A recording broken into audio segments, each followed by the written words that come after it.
Jenna, welcome. Kath, it's so nice to be with you. What a great way to end the week. Same. Look, last time we spoke, we were talking about the external border closure and speculating on the fact that many Australians were hurt and disappointed that their passport didn't seem to be worth the paper it was printed on.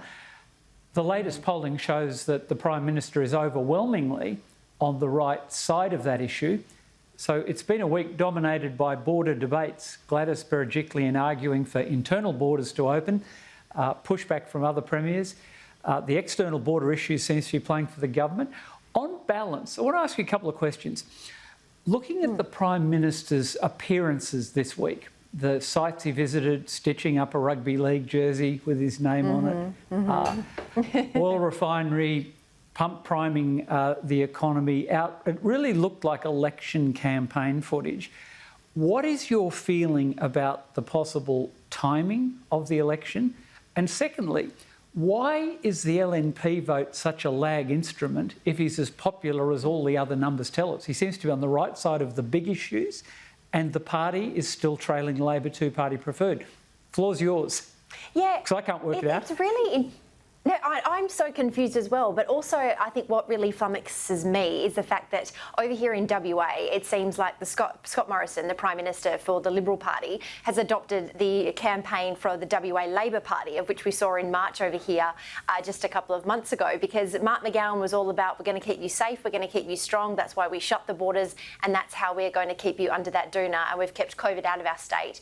Now, 9 months since the Prime Minister was talking about how we can't just keep shutting down every time there's one or two cases of COVID in the community, that's not how Australia is going to flourish. He seems to have adopted that rhetoric, which is very interesting because I guess he was a bit worried at that stage when there were so many other scandals that were floating around that were impacting the government, be it whether treatment of women in the workplace, treatment of women within Parliament House, or the worrying concerns about the economy with the China tension and things like that. So I get this feeling that they want to go really hard on borders and show their strength in that regard.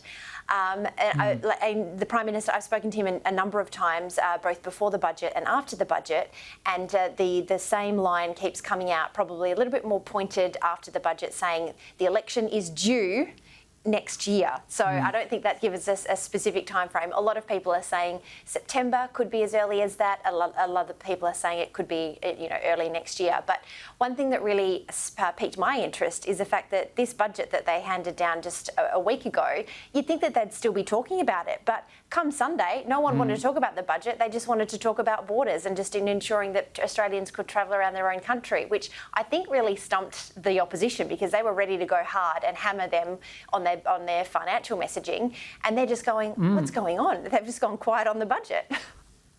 Yeah, it's been a fascinating period, as you say, and I thought that was quite laden with significance, his slight recalibration of his language. My gut instinct about Scott Morrison is that he's more likely to go full term. I think he tends to be reasonably conservative. I think probably he suspects he's got Albanese's measure as well. But nonetheless, the government continues to trail on that two-party preferred number in the most reputable poll, yet enjoys advantages on who could manage the economy better, who makes you feel safer under COVID. I'm finding it a bit puzzling, but I guess back to, you raised a very valid point. Was the budget the circuit breaker that the government aspired to, do you think? Has a new narrative emerged since that, and do you think it's suiting them? Definitely, and I think considering they were probably very buoyed on by the latest unemployment figures that were released this week, specifically here in WA, we've dropped below 4% or just under 5%, which is the magic number that Josh Frydenberg is aiming for in the next 12 months. So things are looking great, but I think it's exactly what we saw in the WA election. Things are great for now and in 6 months' time, but what are things going to look like when the places like South Africa and Brazil come back online, who are competitive markets in iron ore? door, who China may decide to get away with a brilliant product that we mine out of the Pilbara and WA's northwest, and they decide to look for different markets. I think the China relationship is going to be something that they're going to need to work hard on to ensure that we move forward as a successful economy. And but again, it's very much measuring that where do you stand up for yourself as a sovereign nation, and making sure that the Pan-Pac region is secure, as opposed to ensuring that Australians are kept in jobs and can keep their lights on in the next 12 to 18 months. And of course, it has been interesting that the Prime Minister has been quite resistant to business calls for the border opening. The head of Virgin Airlines and Innes Willox the other night on Alan Jones, people who would be regarded as core coalition constituency. And I noticed there's also a wing of the Conservative movement very concerned about the intergenerational debt. Personally, I'm more forgiving of that. I think if the government does force businesses to close, it's got a moral responsibility. I don't think Bob Menzies would have balked, or Jack McEwen would have balked at supporting a budget deficit of enormous proportions in this climate. What's your feeling about the Conservative base? You're plugged into it through radio, and your listeners would be talking to you. And what's your sense? Is Scott Morrison seen as the real deal by Conservative voters? There seems to be a real dysfunction here, that he's got stellar approval numbers at one hand, but in his own base, there's a feeling that he's not the real deal.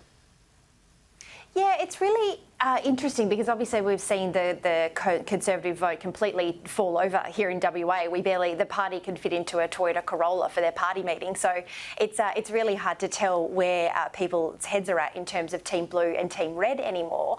And so I think that we're going to see a real genesis of what the Conservative voter actually looks like when we head to the next federal election, because I think we've had something like a global pandemic, and I think all of the rule books have been thrown out the window. So when you see people like Mark McGowan, who is a staunch Labor man, and people like Scott Morrison, who is bluish till the bottom of his teeth, and they come together and have a very good working relationship, I think the blinds get a little bit blurred. And I wouldn't be surprised if the vast majority of voters don't even know what personalities stand in which party anymore. I think it comes down to you're either Conservative, or you're a little bit woke, or you're a little bit left-leaning, and you care about social issues. So I think that will be the hard thing for Conservatives to cut through, and whether they stand as a religious Conservative, or a Christian Conservative, or a financial Conservative. And that's, I think, where the big issue that the Liberal Party will have. They always talk about that Labor have an identity crisis and they can't really tap into their working class anymore. But I think the Libs are going to have that when it comes down to their Conservative base.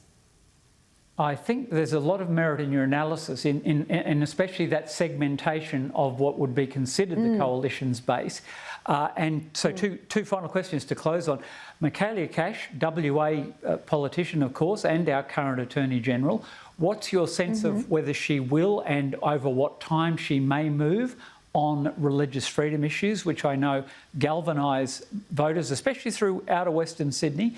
And secondly, what's the community support for Christian Porter like over there, with the potential abolition of his seat and so forth? Is there a hometown feeling that he's been assassinated on Twitter, or is it not really playing at all in terms of mobilising Conservative voters in the West?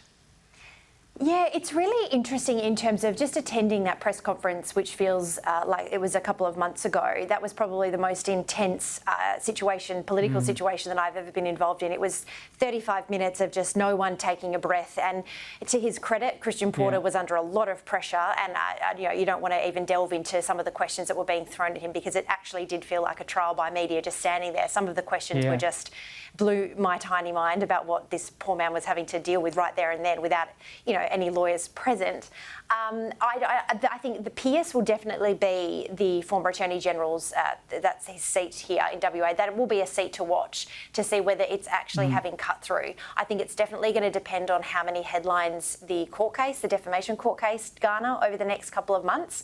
But Pearce is definitely one to watch. But I wouldn't rule out Christian Porter being very successful once again at the polling booth. I think it's an area which is probably more focused on just making sure that they have a job to go to, they can have easy to pay power bills, they can holiday whenever they like. It's quite an up and coming area of Perth and WA, which I think has a lot of, they're probably more focused on their own issues rather than what their Member of Parliament is going through.